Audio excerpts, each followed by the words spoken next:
Bonjour à tous, ou bonsoir à tous, ou bonne nuit à tous. Je sais pas comment il faut dire. Bienvenue dans ce débrief de la 6e partie du championnat du monde d'échecs 2021 entre le Norvégien Magnus Carlsen et son challenger russe Jan Nepomniachtchi. Pour rappel, les 5 premières parties s'étaient soldées par la nulle et les joueurs étaient à égalité 2,5 à 2,5 avant cette partie. Je vous mets quelques photos de cette journée incroyable. Et marathon. On va commencer par la fin.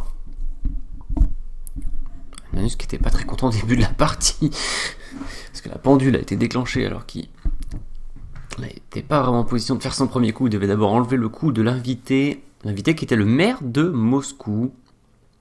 Vous le voyez ici.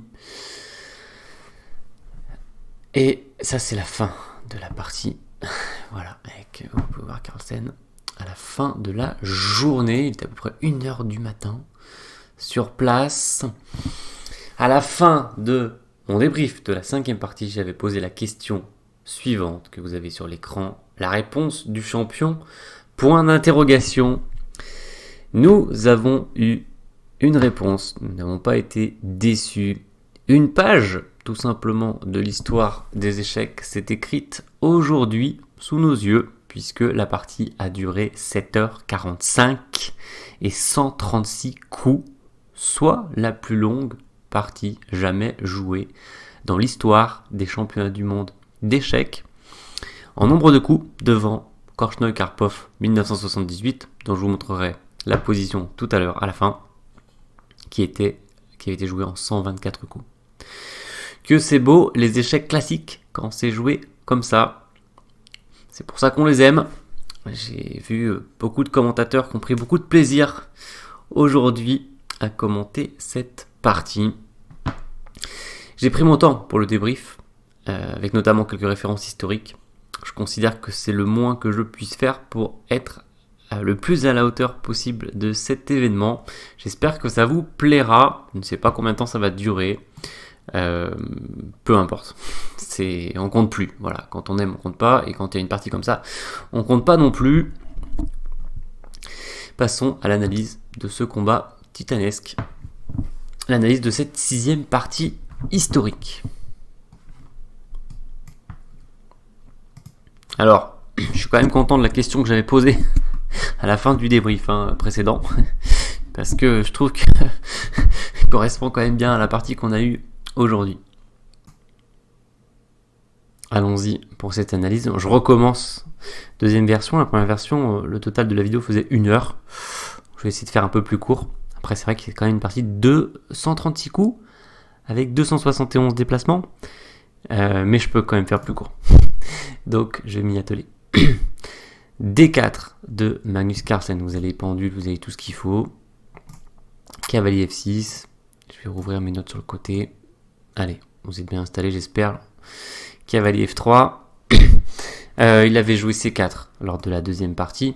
Donc déjà, il est revenu sur D4. Il n'est pas reparti tenter l'aventure sur la Petrov. Essayer de casser la Petrov, c'est difficile. Il est revenu sur D4 qui lui avait plutôt bien réussi dans la 2e partie. Par contre, il a changé. Il a plutôt joué cavalier F3, D5. Et là, au lieu de faire C4, qui est complètement possible, il fait G3. Et il lui laisse la main, il lui dit, vas-y, fais ce que tu veux.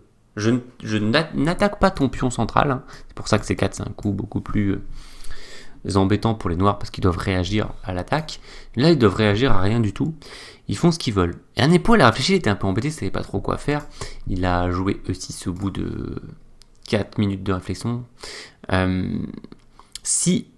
peut faire plein de choses. Il peut faire fou F5, c'est un bon coup. Fou F5, développe le fou. Justement, il n'y a pas de dame B3 ici, parce qu'il n'y a pas encore eu pion C4.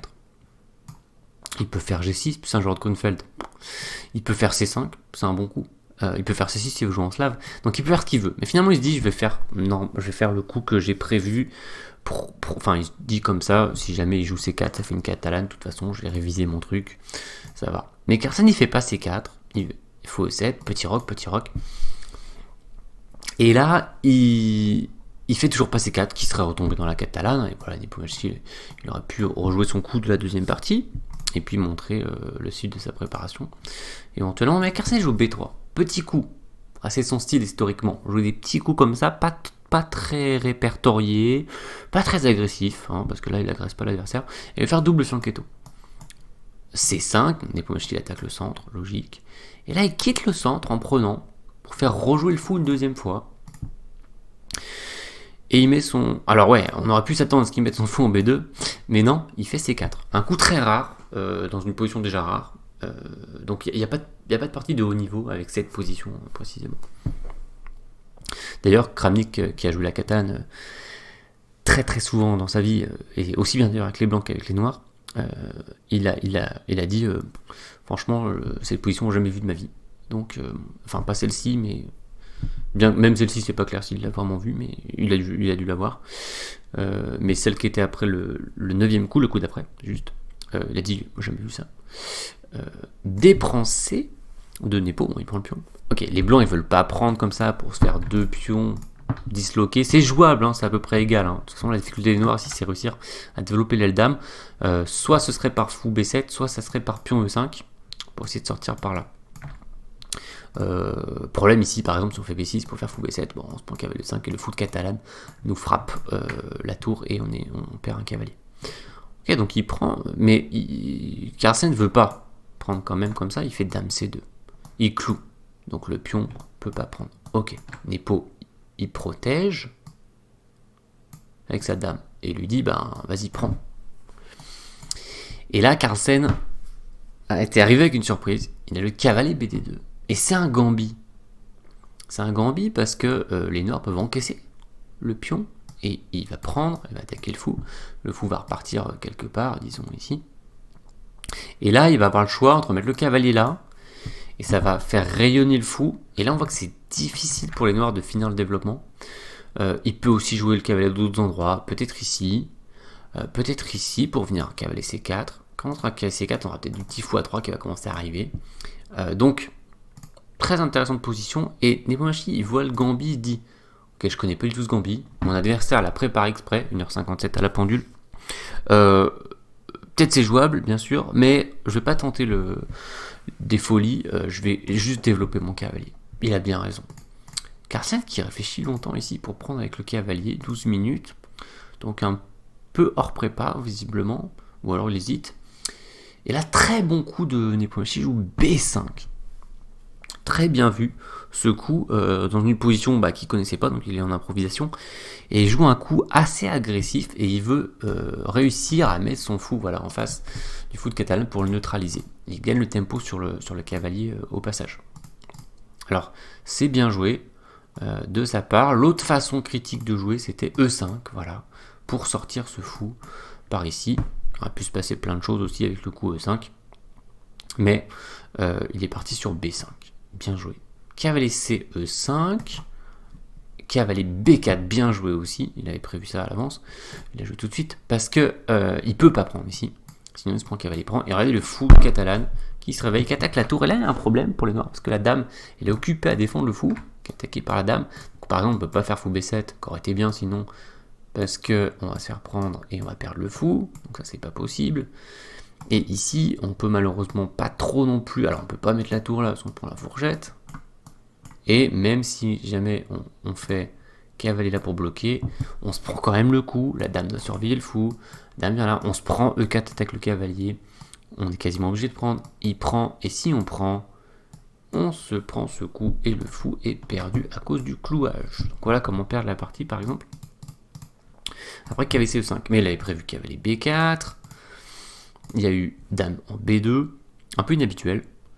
Il est revenu déjà à l'égalité à la pendule, comme vous voyez à Nepomniachtchi, alors qu'il avait 25 minutes de retard au départ, après le 8-9e coup.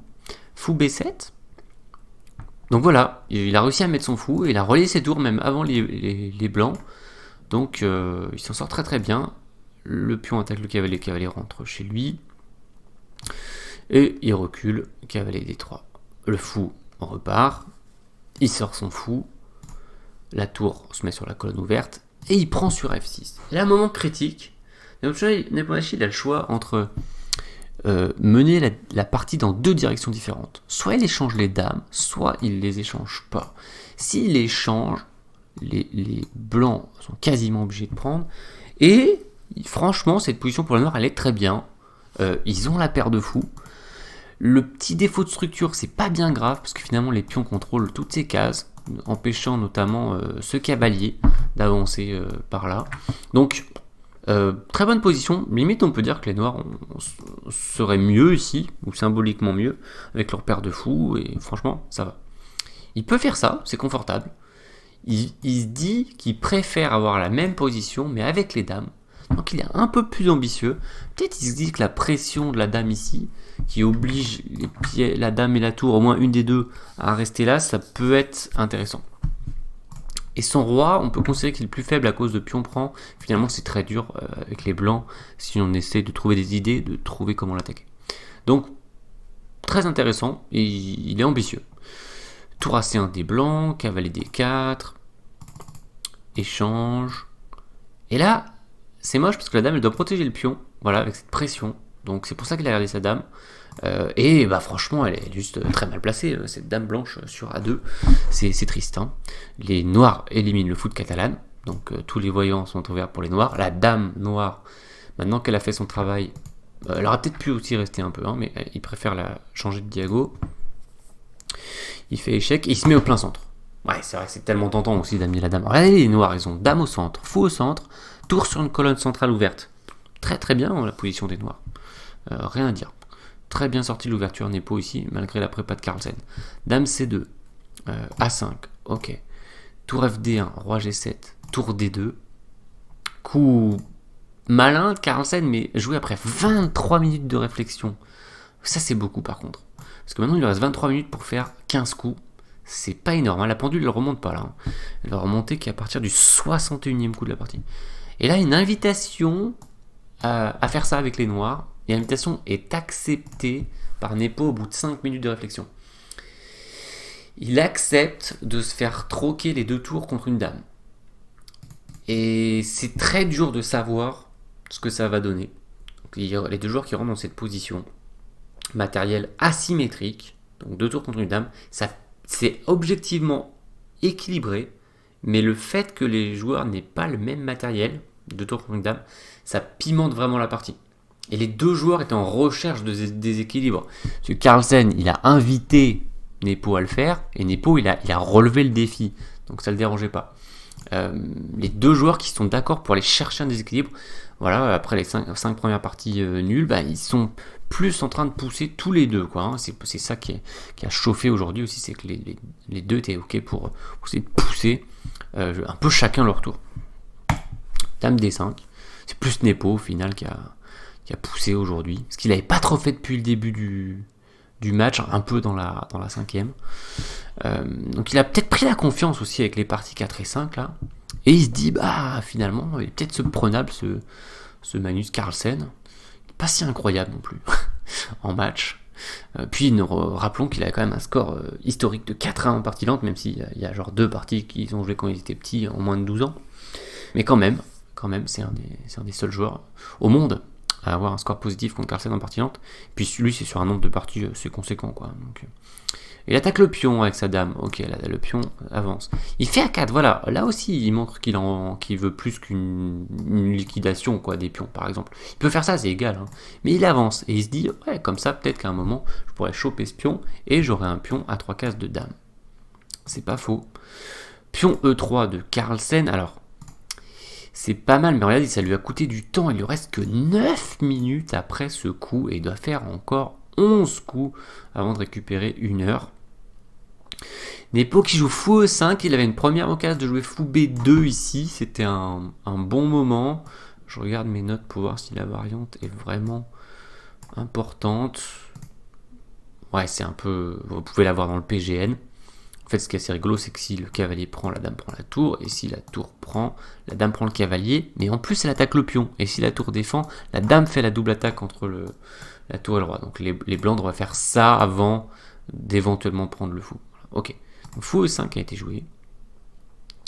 H4, très malin. Carlsen, il a compris qu'il a besoin d'une case sécurisée en H2 parce que si un jour la dame fait échec par là, il n'a pas envie d'avoir que cette case parce que probablement la dame pourrait revenir sur cette diago pour continuer à l'embêter.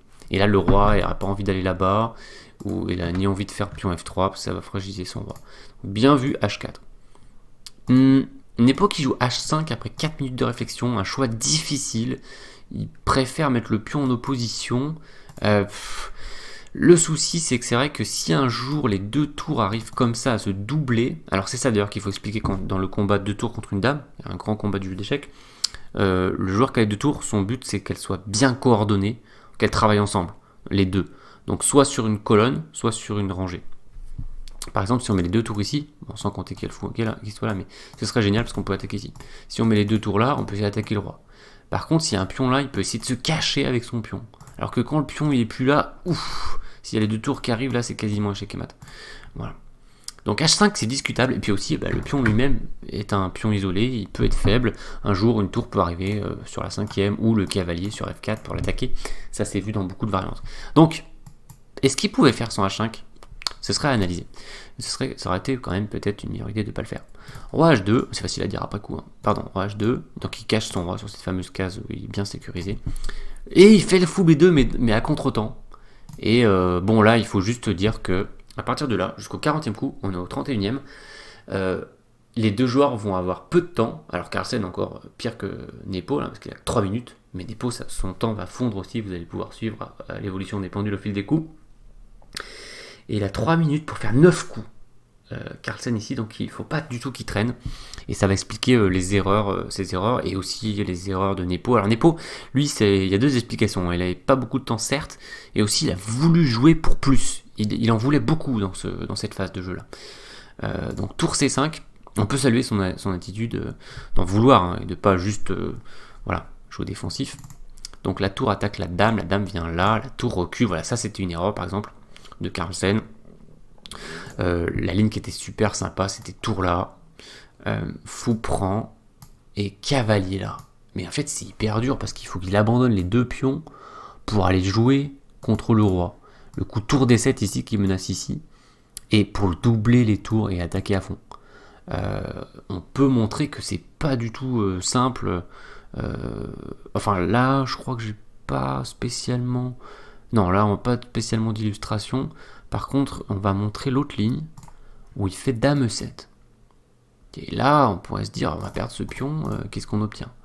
On va doubler les tours cette fois en 8e. Et regardez, cette variante, il faut être vraiment sûr de soi parce qu'on a donné les 2 pions. Du coup, maintenant, il a 2 pions qui peuvent faire des dames.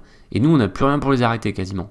Et il fallait se rendre compte qu'on va atteindre le roi, ici, de manière vraiment puissante.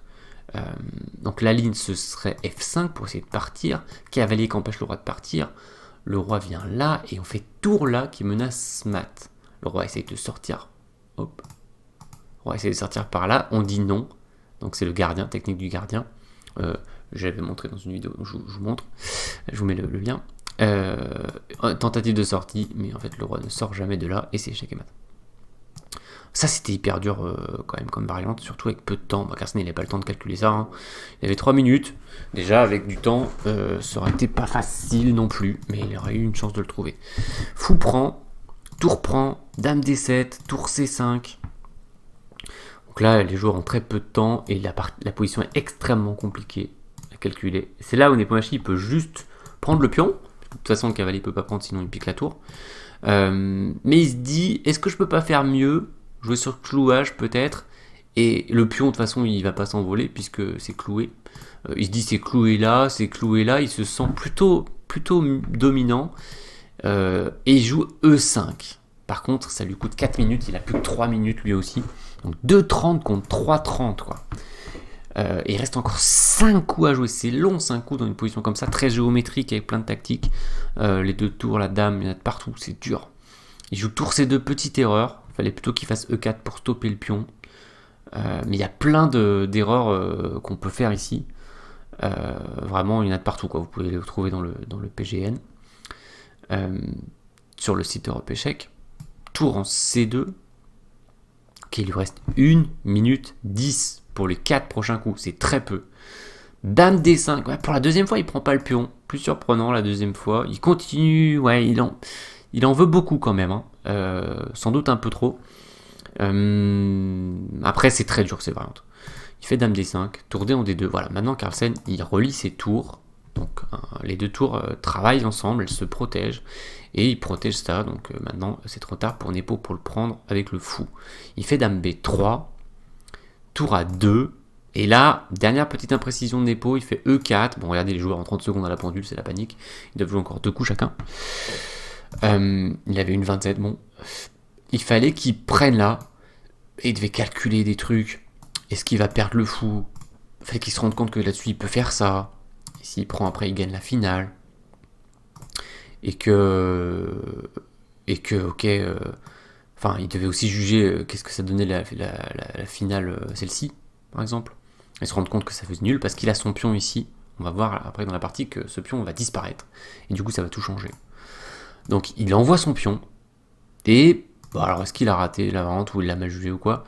Carlsen qui trouve cavalier C5. Ici, dame prend pion. Et cavalier prend pion. Voilà. Et là, il se débarrasse du pion E4 et il invite Nepo à prendre pour pouvoir prendre ça et ensuite doubler les tours et prendre ça et gagner la partie parce que les pions sont complètement disloqués. Ça va être assez facile de gagner. On va mettre une tour là, on va mettre la deuxième tour là ou par là et on devrait pouvoir prendre quasiment tous les pions avec les deux tours tout en protégeant celui-là qui est la base de la chaîne de 4 pions des blancs. Voilà, donc ça il a compris. Alors d'ailleurs, il y avait une partie célèbre qui ressemble énormément à ça en championnat du monde, je ne sais pas si vous la connaissez, je vous la montre vite fait sur l'écran. C'est Nepo, non c'est pas du tout Nepo, c'est Leko, ça ressemble un peu. C'est Leko Kramnik. Hop. Championnat du monde 2004, première partie. Kramnik avait les noirs, regardez, c'est très très proche, il avait les deux tours, il va prendre le pion blanc en A4, pion passé. Par contre, les pions de l'autre côté, c'est 3 contre 3. Et ça va, normalement, ça fait nul. Sauf que l'écho, il n'a pas très bien joué, il s'est un peu emballé, il a un peu fait une erreur de calcul aussi à un moment, un peu beaucoup, et Kramnik a gagné cette partie avec les noirs, avec les deux tours.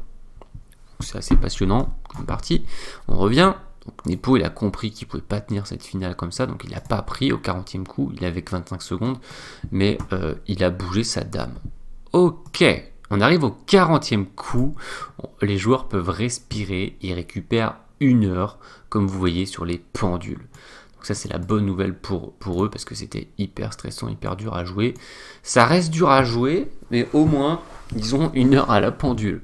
Alors on y va, tour à C2, fou F8, cavalier C5.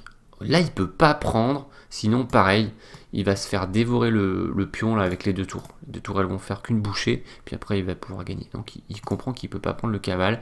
Il bouge sa dame. Cavalet D3, pion A3. Alors là, voilà. Ce qui est intéressant, c'est que les noirs, ils ont un pion qui est bien protégé par le fou. Les blancs, leur but, ce serait de réussir à capturer ce pion pour après aller se concentrer sur les pions faibles de l'autre côté.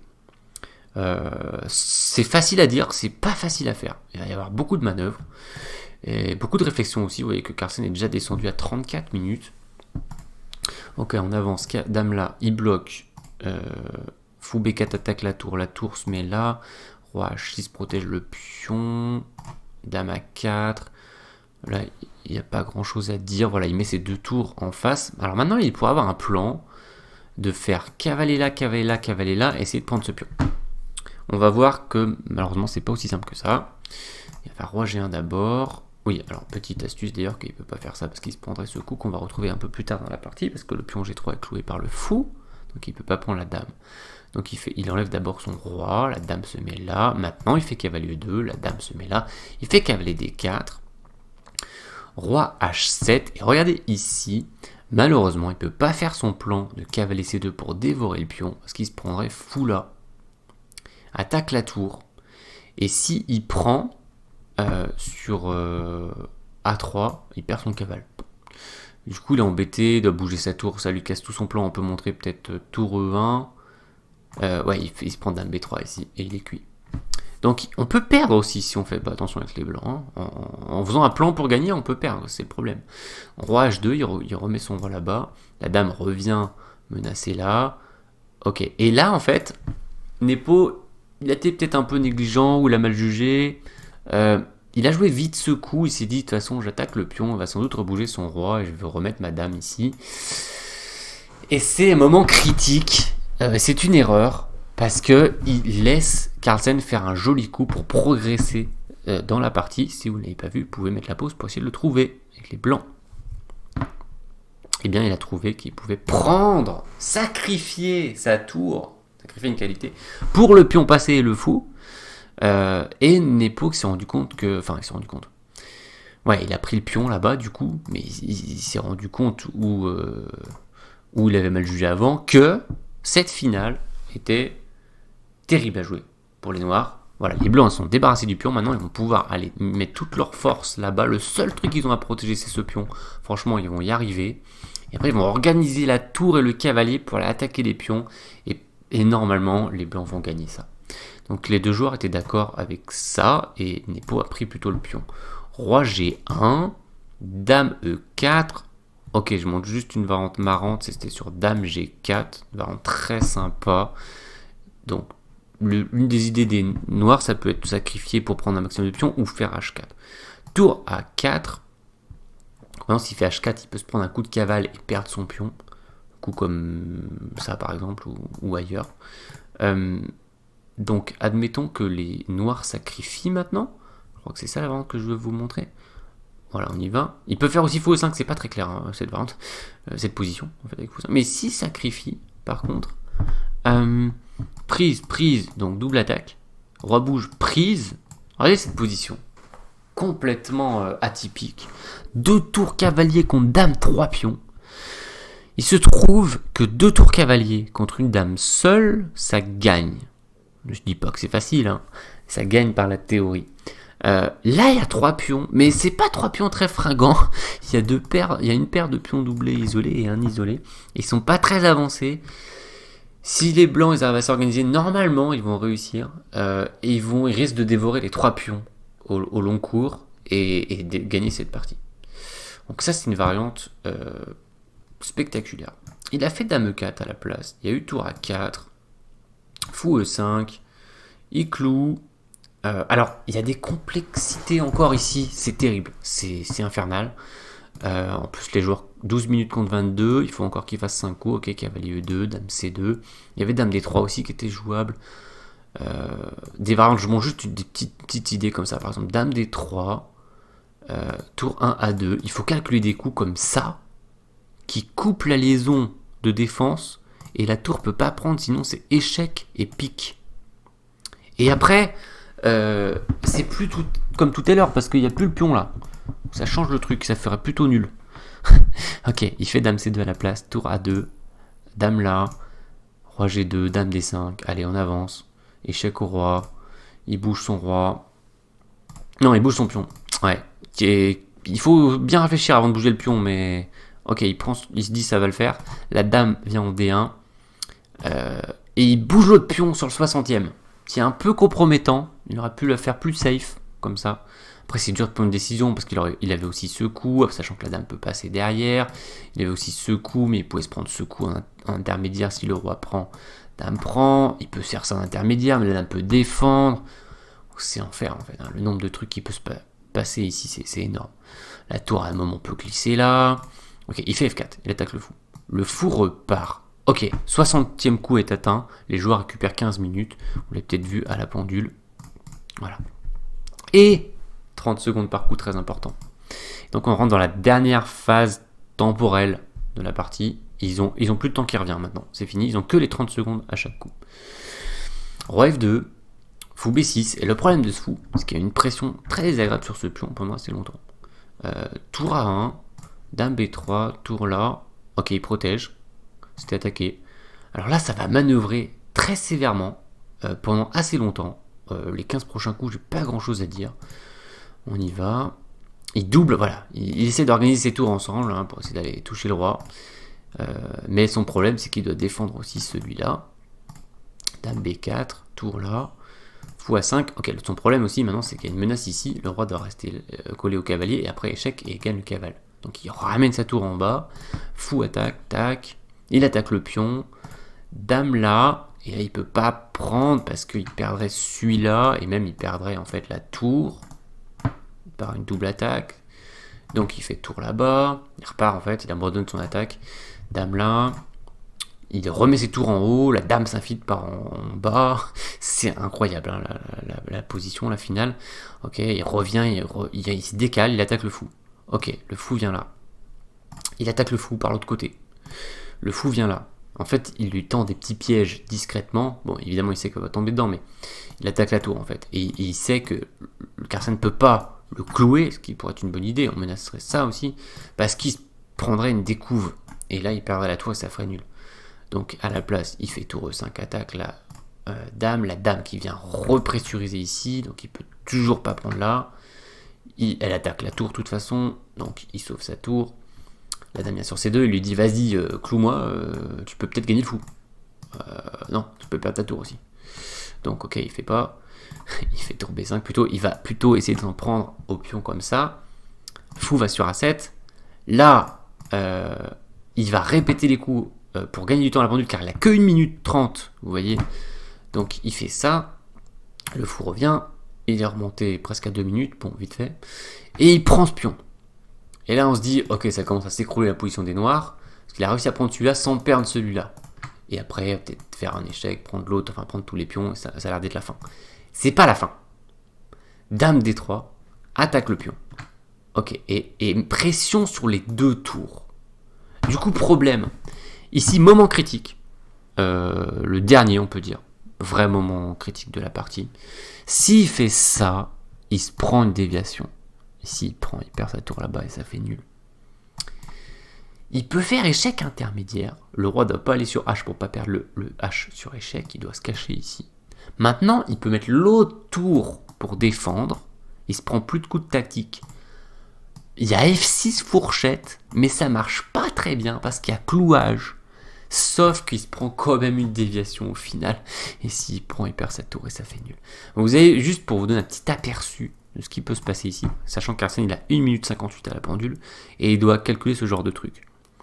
Et il voit que sa seule façon de progresser, et vous pouvez la chercher, vous pouvez mettre la pause si vous voulez, trouver son coup. Et il voit que c'est sacrifier sa tour sur le pion, pour que quand le roi prend, faire échec et piquer le fou en échange. Et il le fait, et il prend le fou, et on arrive ici. Et là, on a une nouvelle position difficile à évaluer. C'est probablement nul. En fait, c'est nul sur un jeu très bon des noirs. Mais c'est pas facile à jouer avec les noirs. Et c'est les blancs qui jouent pour la victoire. Alors, en fait, les blancs, ils ont 2 pions passés liés ici. Donc leur plan, ce serait de les avancer probablement ensemble pour essayer d'aller à dame. Le souci, c'est dès que ces pions avancent, on fragilise le roi. Et on peut se prendre plein d'échecs avec la dame. Donc c'est difficile de trouver le moment pour les avancer. Ça va être l'enjeu ici. On est au 82e coup de la partie.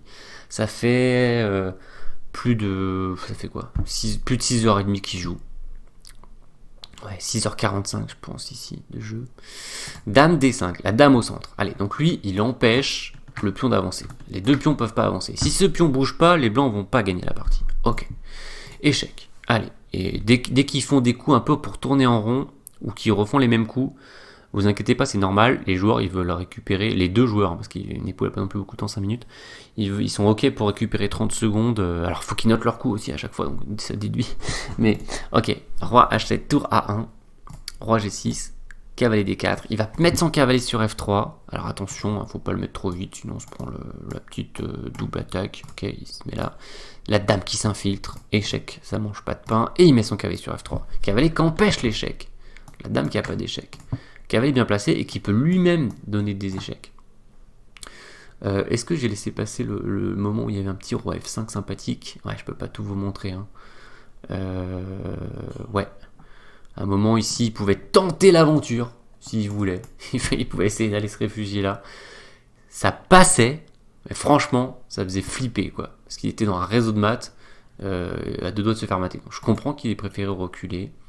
Après les analyses, voilà, c'est tendu. En plus, il n'y a pas de temps, il n'y a pas le temps de vérifier.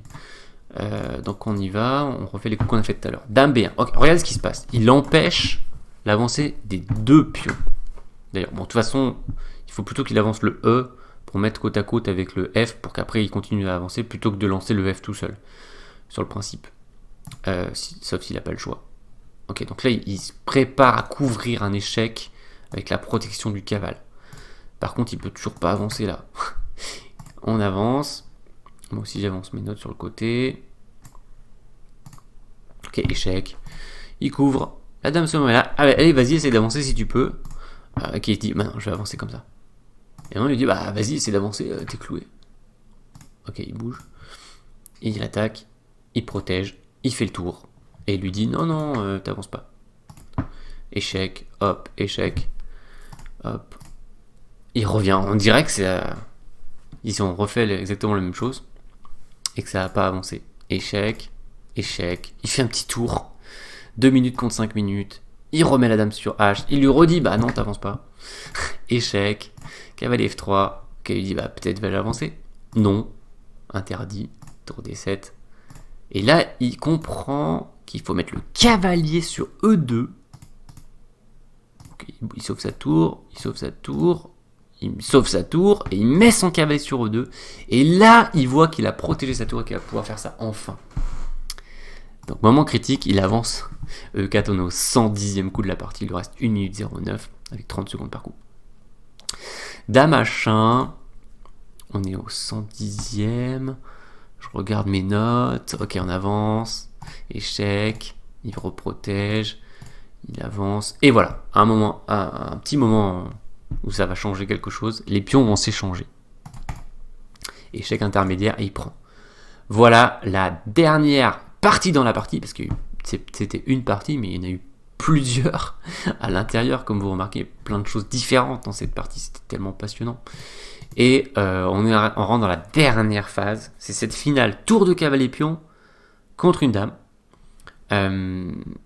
Sur les tables de finale, qui ont calculé tous les coups possibles et imaginables et qui ont stocké les résultats de la partie dans des grandes tables, dans des tables géantes, c'est un match nul si les noirs jouent bien. Sauf que il n'y a pas beaucoup de temps à la pendule. Et c'est beaucoup plus confortable de jouer avec les blancs parce que les blancs doivent juste faire gaffe de ne pas se faire choper un cavale, un pion et la tour. Alors que les noirs, ils doivent essayer de se dire comment on va faire pour empêcher les pions d'avancer, et c'est beaucoup plus dur. J'ai trouvé une référence, c'est Kamsky Ponomaryov, en 2013, avec ce matériel. Kamsky avait gagné en 144 coups. Nepomuceno lui-même a déclaré après la partie que cette finale, si on n'a pas beaucoup de temps, c'est difficile à défendre. Ok, on y va. 116e coup, on avance. Il va s'organiser pour avancer. Là, il y a un moment important aussi, mais c'était très dur de le savoir à l'avance. Il aura pu faire... En fait, dans la partie, les blancs ont mis le cavalier en G3, et ça les a aidés pour avancer. Ici, ils pouvaient faire échec pour essayer d'obliger le cavalier à se mettre là. Du coup, le cavalier s'éloigne de G3, et ça va être plus délicat pour avancer. Et s'il joue son roi, par exemple, ici, il se prend l'échec, et le cavalier doit se mettre là, du coup, il s'éloigne. Ok. Petit détail en passant. Dame à 5. Allez, plus grand chose à analyser pour cette partie. On rentre dans la dernière ligne droite. Roi F2, échec, retour là. Tac, tac. Échec. Voilà, Dame D1. Tour là. Regardez comme ils se jouent en équipe ici, les blancs. Une équipe de 5 qui va avancer petit à petit. Le cavalier qui est un très bon défenseur contre la dame. Il va avancer sa tour devant ses pions. Il va faire des échecs.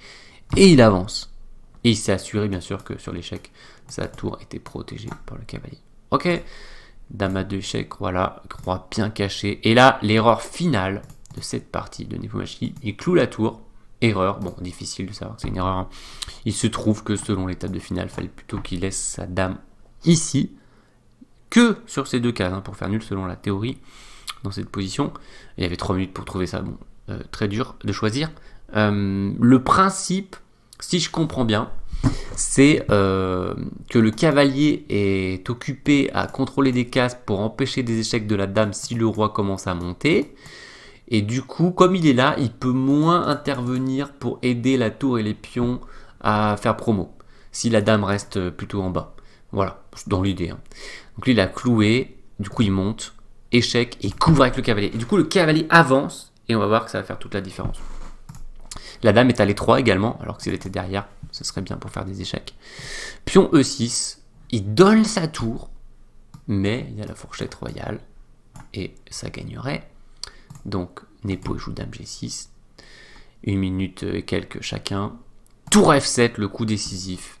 Il redonne son pion, mais il y a refourchette royale.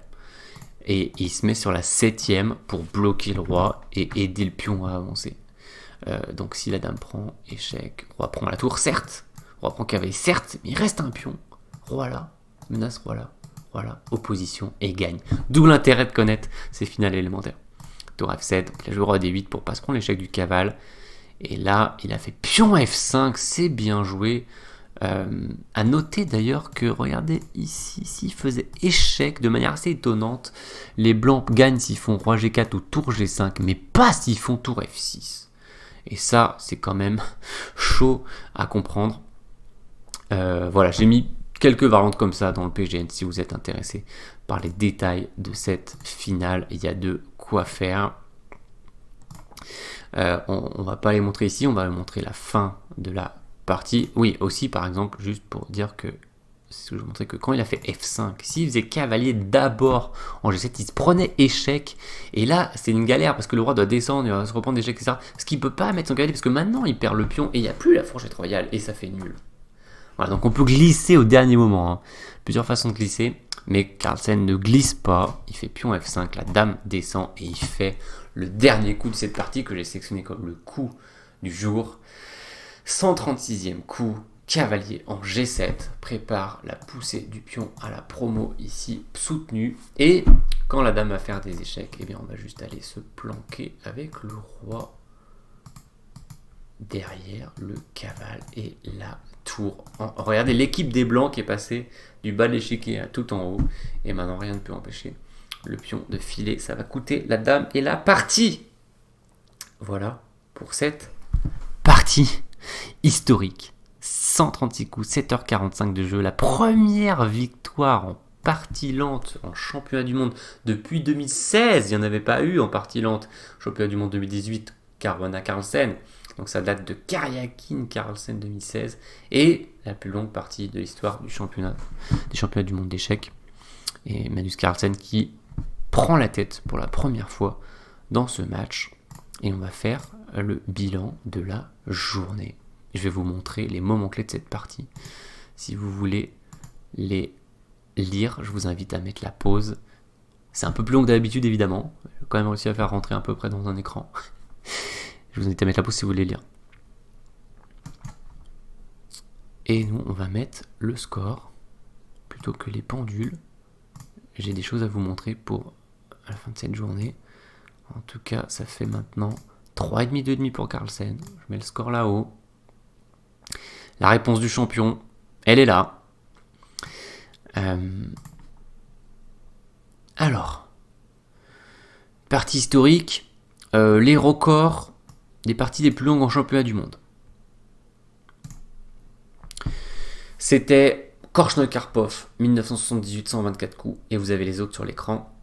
Carlsen qui avait déjà fait une partie de 122 coups, mais il n'avait pas réussi à gagner. En 2014, il avait aussi fait une partie de 115 coups contre Caruana en 2018. Il n'avait pas non plus réussi à gagner.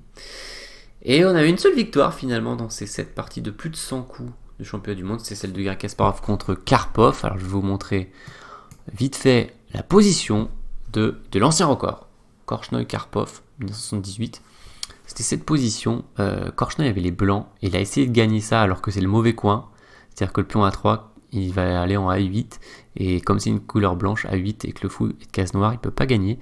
Il a essayé quand même pendant 50 coups de gagner. Bon, il n'est pas passé. Et puis Kasparov, c'est celle-ci.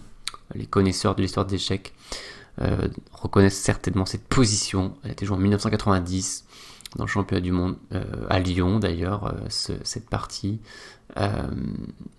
C'était à la 16e. Et Kasparov qui a gagné cette partie après moult manœuvres, parce qu'il faut réussir à faire sauter le barrage sur les cases blanches. C'est très dur. Et ça lui a pris beaucoup de coups. Voilà pour les records.